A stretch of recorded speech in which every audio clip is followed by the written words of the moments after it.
Good afternoon. Welcome to Citizen FM News at noon. I am Deborah Innocent. President Bola Tinubu has emerged as the new chairman of the Economic Community of West African States.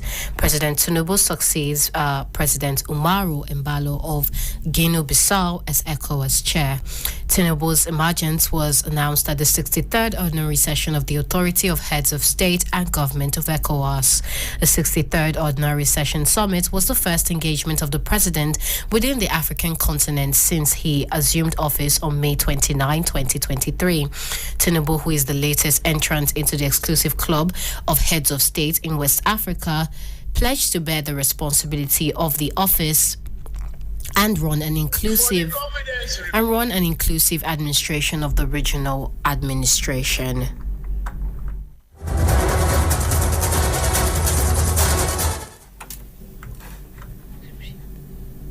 For the confidence reposed in me, I pledge to you, Your Excellencies, distinguished ladies and gentlemen, that I will do my best. I am just new. This is my first. I'm giving a surprise package. We will work collectively to pursue inclusive economic integration of West Africa.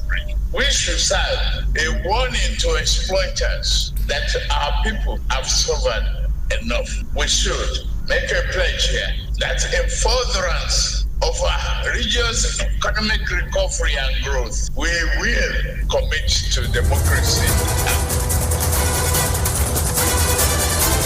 The Nigerian leader, however, warned that the threat to peace in the sub-region had reached an alarming proportion with terrorism and an emerging pattern of military takeover that now demanded urgent and concerted actions. He said insecurity and creeping terrorism were stunting the progress and development of the region. Tinubu called for collective action from member states, pledging that under his leadership, frameworks would be harmonized to actualize the dreams of ECOWAS.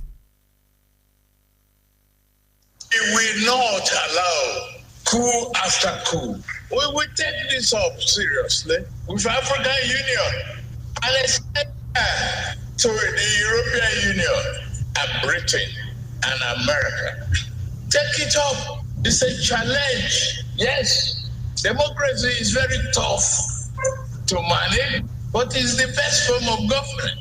And we also ascribe to it. We must bite back. We can't sit like toothless bulldog. I am with you. The volume of premium motor spirit, popularly called petrol, that was consumed across the country in the first half of 2023 is 11.26 billion litres, the federal government has said.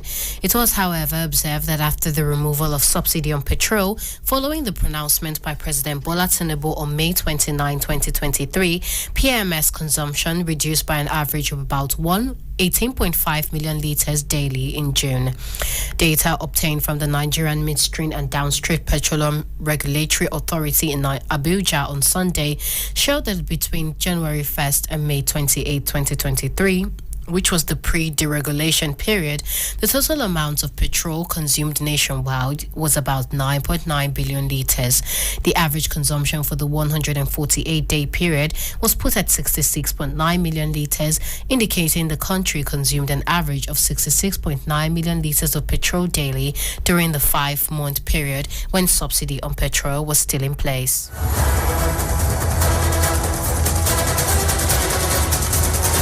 The Department of State Services says its operatives did not raid the offices of the Independent Corrupt Practices and Other Related Offences Commission and Code of Conduct Bureau. The secret police also said no file was carted away from the two government agencies as claimed by some sections of the media. In a statement, DSS spokesman Peter Afunaya said viral reports that the service snooped on judges on the Presidential Election Petitioner Tribunal were false. The DSS said the allegations lack factual basis or credibility and were figments of the creators' imaginations. The DSS further described as laughable reports that former governor of Zamfara State, Abdulaziz Yari, was invited by the DSS for refusing to pick President Bola Tinubu's phone call.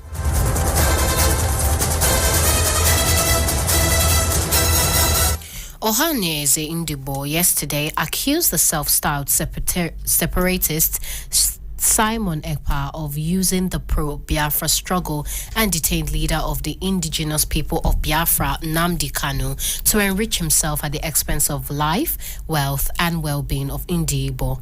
It also accused the Finland-based Ekpa of playing the script of enemies of Igbo land, having allegedly collected huge sums of money to destabilize the region and undermine its progress. The national president of Ohanaeze Youth Council, Ukwu Nabuke, said the group wondered why Finland has continued to harbor and allow ECPA to use the European nation as a launchpad for what he described as deadly sit-at-home campaigns and destructive incitements. The group described ECPA's sit-at-home orders as part of a deal to destroy the economy and social life of the Southeast. The National Center for Control of Small Arms and Light Weapons has raised alarms over activities of fake security outfits parading as organizations in control of illegal weaponry in the country. Consequently, advised the public to be wary of fakes nationwide. A statement by Center's South-South Zonal Coordinator, Major General Ifyok Obot, admonished the public to report such groups to nearest security agencies. He restated that this group remained the only agency of government established to contain the proliferation of small arms and light weapons nationwide.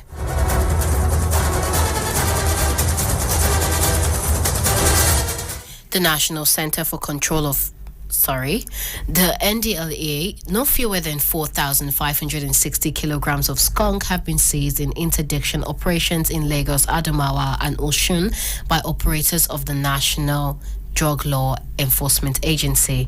The NDLEA also raided a Scooches factory in Ogun and arrested 4 members of a drug syndicate, including 2 church officials.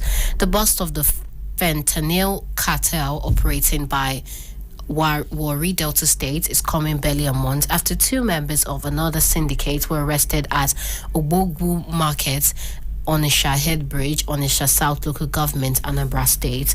This followed months of intelligence-led investigation of the syndicates behind the dangerous drug, which is 100 times more potent than heroin and currently responsible for over 70% overdose deaths in the United States.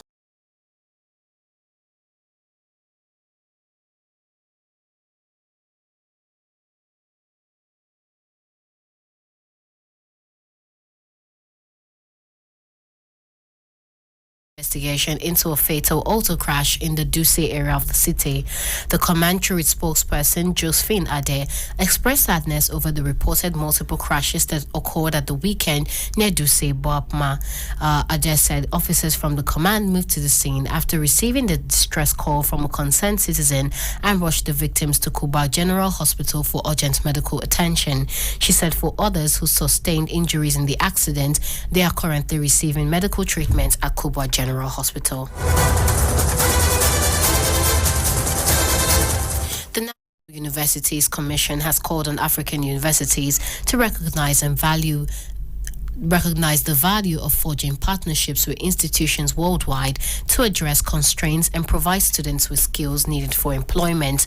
The acting executive secretary of the commission, Chris Mayaki, said the call at 3rd annual conference of the Forum for Innovation in African Universities in Abuja. Mayaki emphasized that universities can tap into a wealth of expertise, resources, and opportunities for their students and facilities by embracing international collaborations, noting that there was a challenge of resource constraints faced by universities across North Africa.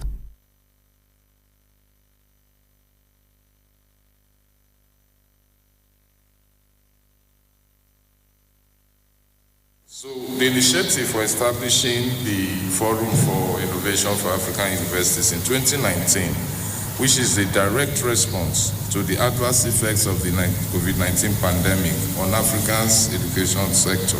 I am very pleased that the forum encourages intellectual debates and knowledge exchange while working closely with highly reputable global and regional partners to pool resources to support African universities. This is what the continent needs in this post-pandemic era. to enable us to overcome the challenges brought about by the pandemic, and most importantly, learn and get ready for mitigating such impacts of In his remarks, the Permanent Secretary, Federal Ministry of Education, Andrew David Adejo, assured that there was a great prospect for African universities to make progress in the post-COVID-19 era. Adejo also said that Africa was fortunate because predictions about the severity of the pandemic in the continent did not come true, pointing out that the continent has not been able to properly deal with the socio-economic impact of the pandemic.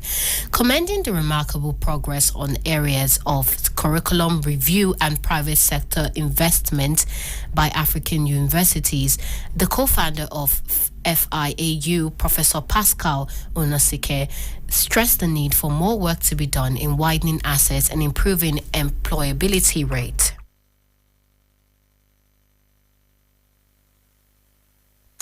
University education has a considerable impact on transforming individuals and societies.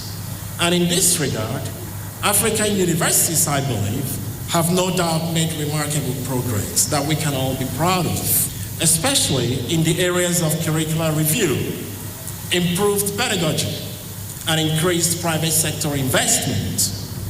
But more still needs to be done, and quickly, to widen access, improve enrollment rates, progression and employability rates, and of course, provide employability skills. The Jigawa state government has pleaded for more support from the Tertiary Education Trust Fund to improve its education sector. Governor of Jigawa State, Malam Umar Namadi, made the plea while on a courtesy visit to the fund headquarters in Abuja on Thursday. Malam Namadi, who was at TED Fund to solicit for more intervention in the education sector, commended it for contributing over 60% of the development in public tertiary institutions in the state. What we are here for is we are coming to thank the State Fund for all the intervention they have given us, and specifically I mentioned the infrastructure interventions, and also mentioned the human capital development. These are very key.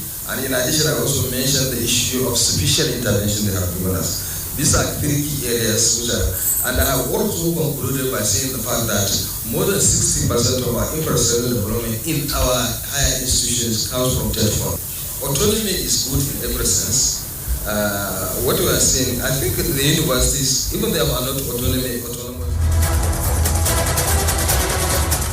In his remarks, the Executive Secretary of TED Fund, Sonny Ekono, who reiterated the fund's readiness to continue to support the state in developing the education sector, assured that there is an urgent need to intervene in the flooding challenge and security.